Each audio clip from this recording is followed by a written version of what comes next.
पीछे गाड़ी में क्या कर रही है? अरे पीछे गाड़ी में हमारे कौन है? पीछे में पीछे में पीछे में पीछे गाड़ी में जयराम महतो के साथ साक्ष्य मार्का है भाई, जिसको कोई नहीं जानता है वो रातों रात चर्चित हो जाता है। निषाद उसका उदाहरण है। एकदम 100% सच बोले हमारे टाइगर जयराम महतो, क्योंकि टाइगर जयराम महतो एक ऐसा मार्का है कि कोई भी अपने पीठ पर ठोक ले तो वो ब्रांड बन जाता है और वायरल हो जाता है। और ये बात निशा भगत जी को अच्छे से पता है और इसी वजह से टाइगर जयराम महतो का नाम लेकर के और टारगेट कर करके आज मीडिया में चर्चा का विषय बन चुके हैं। निशा भगत जी जो बोली थी कि आदिवासी घर में घुसने नहीं, गांव में घुसने नहीं दे रहा था, तो यही जो शेरनी दीदी है इसके वजह से घुसने दिया गया था। उस पर बड़ा जवाब टाइगर जयराम महतो का आया है। उन्होंने साफ साफ कह दिया है कि झूठ बोल रही हैं, ऐसा कोई बात नहीं है। हम इस पर चर्चा करते हैं, लेकिन उससे पहले हम आपको हाईलाइट में एक वीडियो क्लिप आप देखे हैं। हाँ, बच्चा जो चिल्ला चिल्ला कर कह रहा है ना, टाइगर जयराम महतो जिंदाबाद जिंदाबाद, वो खास बात नहीं है कि बच्चे लोग टाइगर जयराम महतो का जिंदाबाद का नारा लगा रहे हैं। खास बात यह है कि बच्चे ये पहचान भी नहीं रहे हैं कि टाइगर जयराम महतो जी है कौन, लेकिन फिर भी टाइगर जयराम महतो के लिए प्यार उभर रहा है। वीडियो क्लिप दिखाते हैं, पहले देख लीजिए ना, फिर बात करते हैं। वो साइड दो साइड खतरा कर रहे हैं। पीछे गाड़ी में पीछे गाड़ी में पीछे गाड़ी में क्या कर रही है? अरे पीछे गाड़ी में हमारे कौन है? पीछे में पीछे में पीछे गाड़ी में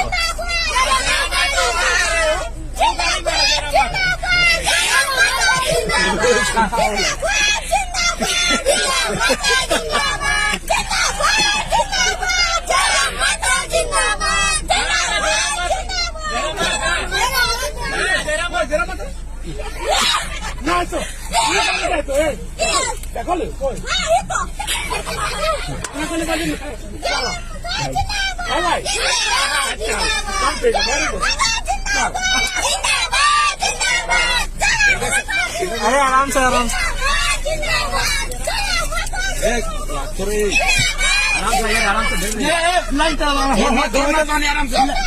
काटा जल्दी भैया नहीं अभी नहीं।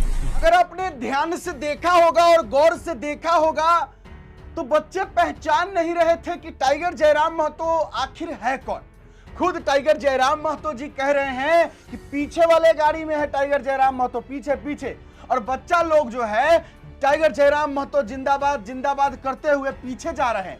लेकिन फिर उसके बाद जो है बच्चे कंफ्यूज हो जा रहे हैं कि नहीं, पीछे तो नहीं हो सकते हैं, लग रहा तो यही है चेहरा। हम इसलिए ये कह रहे हैं आपको क्योंकि टाइगर जयराम महतो का नाम चलता है। भले ही कुछ मान लीजिए बच्चे हैं, तो बच्चे लोग भले ही सामने से टाइगर जयराम महतो को कभी ना देखे हो या मोबाइल में देखे हो या नहीं भी देखे हो, सिर्फ नाम ही सुने हो, लेकिन ये सत्य है कि टाइगर जयराम महतो को सुना हर कोई है। भले ही वो बच्चा हो या बूढ़ा हो या अंधा ही क्यों ना हो, उसने टाइगर जयराम महतो का नाम जरूर सुना होगा। टाइगर जयराम महतो की गाड़ी जा रही थी, जब दिखा काफिला दिखा बच्चों को, तो टाइगर जयराम महतो जिंदाबाद का नारा बच्चा लगाने लगा। उसका जो है गाड़ी रुकी, फिर ड्राइवर साहब बोले कि उधर उधर, फिर बच्चा उधर गया। फिर टाइगर जयराम महतो खुद कह रहे हैं कि पीछे पीछे है टाइगर जयराम महतो, तो फिर बच्चा पीछे गया। इसको क्या कहिएगा कमेंट बॉक्स में जरूर कह दीजिएगा। आइए अब निशा दीदी जी का, यानी हमारी शेरनी दीदी जी के बारे में एक बड़ा पोल पट्टी हमारे टाइगर जयराम महतो जी खोल दिए हैं, सुन लीजिए ना। देखिए, राज्य का माहौल वही बिगाड़ रहे हैं जो रांची में रहते हैं। रांची के केवल रांची और गुमला साइड के हैं जी। हम आज फिर आपको कह रहे हैं, अभी आज के डेट में 42 जनजाति है शेड्यूल ट्राइब की सूची में। अगर 42 अगर हमारा एक साथ विरोध करते तो देखते हैं, वही लोग ले रहे हैं। उनको सिर्फ एक ही मैनिपुलेट किया गया है, 26% का आरक्षण क्लियर कहते हैं। और हम बार बार कह रहे हैं कि वो केवल आरक्षण की लड़ाई नहीं है, उसमें हमारी भाषा कुड़माली भी आएगी। अब बताइए, हमारी भाषा अगर कुड़माली को सम्मान मिलेगा तो संथाली और मुंडारी को क्या दिक्कत है? अगर हमारे खेत खलियान सुरक्षित होंगे तो आपके खेत खलियान में क्या दिक्कत है? आपका खेत खलियान कहाँ सिंगडेवा में है, आपका कहाँ पाकुड़ में है, आपका कहाँ मने पड़ैया मने आपका साहेबगंज में है, जहाँ से हमारा कोई नाता नहीं है विशेष है। हमारी आबादी वहाँ बहुत कम है इस साइड में, इस साइड तो है ही नहीं हम लोग। तो ना आपके हमारी भाषा को सम्मान मिलने से आपकी भाषा को दिक्कत होगा, ना हमारे खेत खलियानों की सुरक्षा से आपके खेत खलियानों की दिक्कत होगा। केवल एक चीज़ है 26% का आरक्षण, यही माइंड में उनका सेट किया गया है। तो इसको लाभ कौन ले रहे हैं? जो डेवलपमेंट जगह है, जो रांची के इर्द गिर्द जो इलाका है, वो लोग ज़रूरत से ज़्यादा लाभ ले रहे हैं, तो उनको दिक्कत है। कभी आपने संथाल परगना में कोई मार्च सुना? हालांकि अब मेरे बयान के बाद वो संथाल परगना में भी जाके लोगों को भड़का दे, बात अलग है। लेकिन आज जब कुर्मी एसटी का मांग किया है, हमारा विरोध केवल रांची के क्षेत्रों में हुआ है, गुमला के क्षेत्रों में हुआ है। क्यों हुआ है?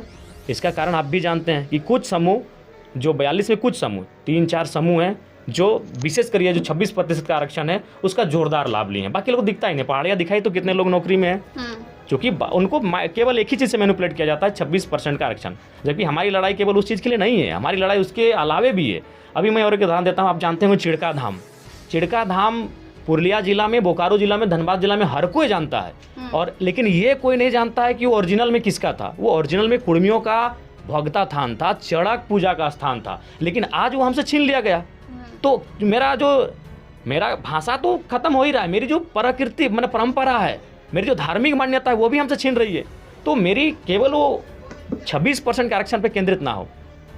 चिड़का धाम के अलावा भी एक गिरिडीह में बहुत बड़ा थान है, उसका उदाहरण इसलिए नहीं देंगे कि मेरे बयान के बाद कहीं उसको फिर लोग मैंने छीनना शुरू ना कर दें। गिरिडीह में भी एक बहुत बड़ा थान है जो मूल रूप से कुर्मियों का है, वहाँ पुजारी भी आज कुर्मी ही है।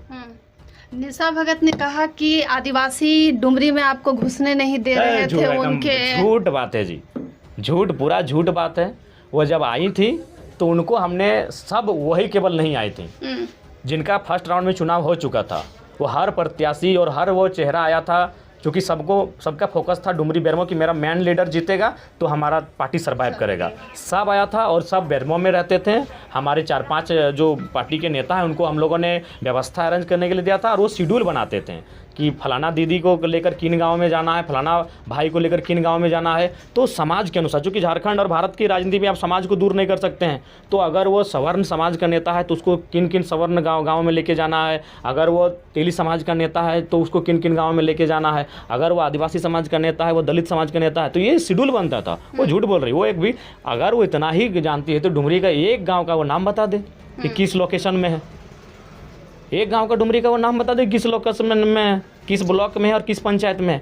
उनको शेड्यूल हम लोग देते थे, उस शेड्यूल के अनुसार हमारे पार्टी के नेता उनको लेके जाते थे। कुर्मी समाज जो है, विरोध में ये कहा जा रहा था कि बहुत संपन्न है, आदिवासी उतने संपन्न नहीं है, सबके पास स्कॉर्पियो है, गाड़ी है, सब रहन सहन उनका अच्छा हो गया। नहीं, अगर अच्छा हो गया तो 5 प्रवासी मजदूर कुर्मी हैं।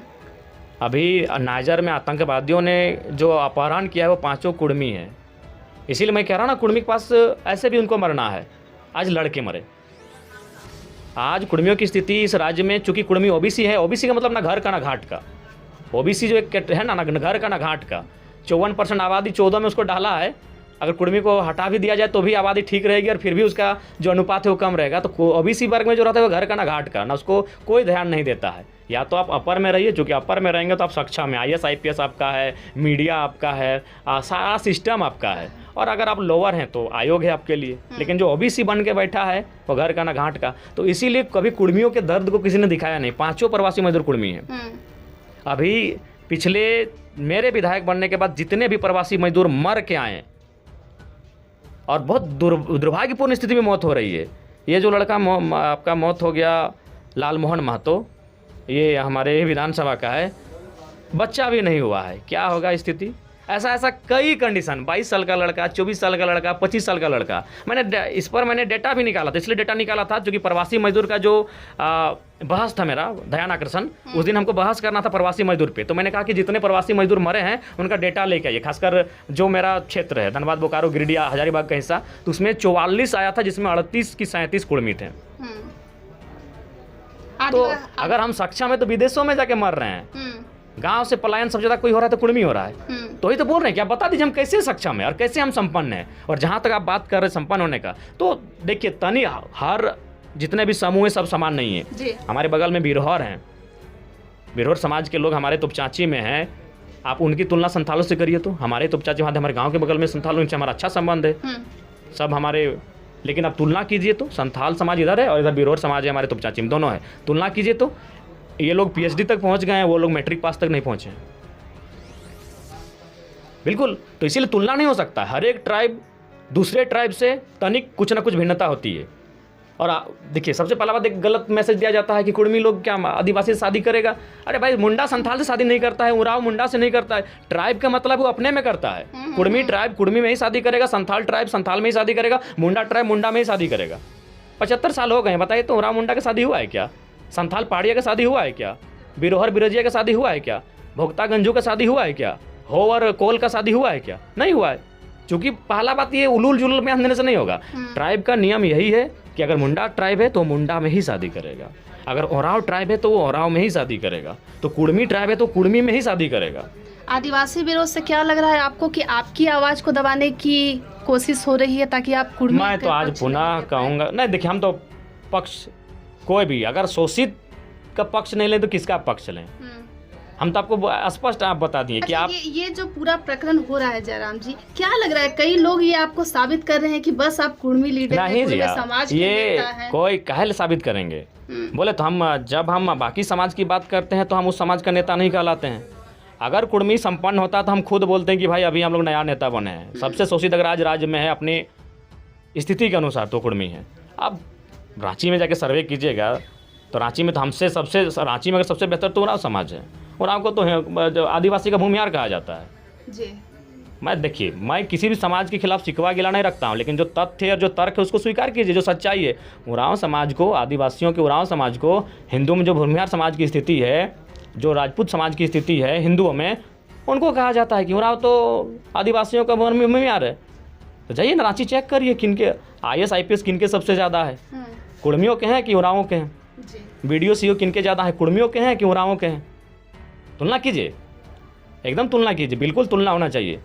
आज धनबाद कुर्मी बहुल क्षेत्र है, 100 बिजनेसमैन का 10 को बिजनेसमैन का नाम निकालिए, एगो मिलेगा बेचारा, एगो है मुनिटी का नाम नहीं लेते हैं, फिर कोई लग ना जाए। जैसा भी ये अपना समाज का है बेचारा, कहीं कोई पीछे मतलब से आपके नाम लेने से लोग हाँ लोग उसके पीछे लग जाते हैं। मेरा शब्द अभी राज्य में जयराम महतो एक ऐसा शख्स है, मार्का है भाई, जिसको कोई नहीं जानता है वो रातों रात चर्चित हो जाता है। निषाद उसका उदाहरण है। ये कौन सा बात हुआ भाई? शेरनी दीदी तो कह रही थी कि आदिवासी गांव में घुसने नहीं दे रहे थे, उनके वजह से घुसने दिया गया। लेकिन टाइगर जयराम महतो जी तो बोल दिए हैं कि डुमरी का एक भी गांव, एक भी पंचायत किस ब्लॉक में है जरा बता दे शेरनी दीदी तो मान लेंगे। तो क्या निशा भगत जी इस चैलेंज को एक्सेप्ट करती है? टाइगर जयराम महतो जी ने चैलेंज दिया है ना कि जो शेरनी दीदी कह रही थी कि मेरे वजह से वो डुमरी के आज विधायक है, आदिवासी घर में घुसने नहीं, गांव में घुसने नहीं दे रहा था, मेरे वजह से घुसने दिया। तो टाइगर जयराम महतो जी चैलेंज कर दिए हैं निशा दीदी जी को, शेरनी दीदी जी को, कि आपको सिर्फ और सिर्फ डुमरी के किसी एक गांव का नाम बताना है, किसी एक पंचायत, एक ब्लॉक, किस में कौन सा ब्लॉक में कौन सा गांव है, बस एक बता दीजिए, मान लेंगे। जब चुनाव होता है ये सबको पता होता है कि चुनाव जातीय समीकरण से भी जीती जाती है। किस क्षेत्र में कौन से ज्यादा समुदाय के लोग हैं, किस समाज के ज्यादा लोग हैं, किस जाति के ज्यादा लोग हैं, उसी समुदाय और उसी जाति के नेताजी या नेत्री जी को ले जाया जाता है। तो जिस समाज में आदिवासी बहुल रहा होगा, जो समाज, जो गांव, जो क्षेत्र आदिवासी बहुल क्षेत्र रहा हो, जहां आदिवासी की संख्या ज्यादा रही हो, उस क्षेत्र में निशा भगत जी को बुलाया गया होगा कि चलिए आपका समाज के लोग हैं तो आप ज्यादा अच्छे से डील कर सकती हैं। अब इसको जो है निशा भगत जी एकदम ले ली कि मेरे वजह से ही क्षेत्र में घुसने दिया, गांव में घुसने दिया। और सबसे बड़ी बात जो टाइगर जयराम महतो जी बोले, एकदम सही बात बोले कि टाइगर जयराम महतो अभी झारखंड में एक मार्का है। मार्का मतलब जैसे होता है ना एक मुहर, अगर मुहर मार दीजिएगा, सीएम की मुहर हो गई, चाहे जीएम का, डीएम का, एसपी का, किसी का मुहर अगर मारा गया तो उसका वैल्यू हो जाता है। वही ये टाइगर जयराम महतो एक मुहर है, मार्का। यानी कि अगर कोई भी इंसान टाइगर जयराम महतो का मार्का लगा ले तो ब्रांड बन जाता है, रातों रात चमक जाता है। उदाहरण है निशा दी, बोले ना टाइगर जयराम महतो जी, सही बात। निशा भगत जी को जानता ही कौन था, टाइगर जयराम महतो जी का नाम लेना शुरू किए और आज देखिए उनको सब जान रहा है। तो ये बात तो सच है भाई कि टाइगर जयराम महतो का नाम जो लेगा मीडिया में वही रहेगा। और ये बात शायद सबको पता है, इसलिए भले ही गाली ही दे, लेकिन गाली ही देके नाम कमा लेता है। तो इसलिए गाली देकर ही नाम अगर मिल रहा है तो कम से कम इसके लिए भी टाइगर जयराम महतो का धन्यवाद देना चाहिए। आप क्या सोचते हैं कमेंट बॉक्स में जरूर लिखिएगा। फिलहाल अभी के लिए इतना ही है, इजाजत दीजिए मुझे। मेरा नाम बिट्टू सिंह, आप इस वीडियो को मिस्टर बिट्टू सिंह पर देख रहे होंगे। जोहार, जय हिंद।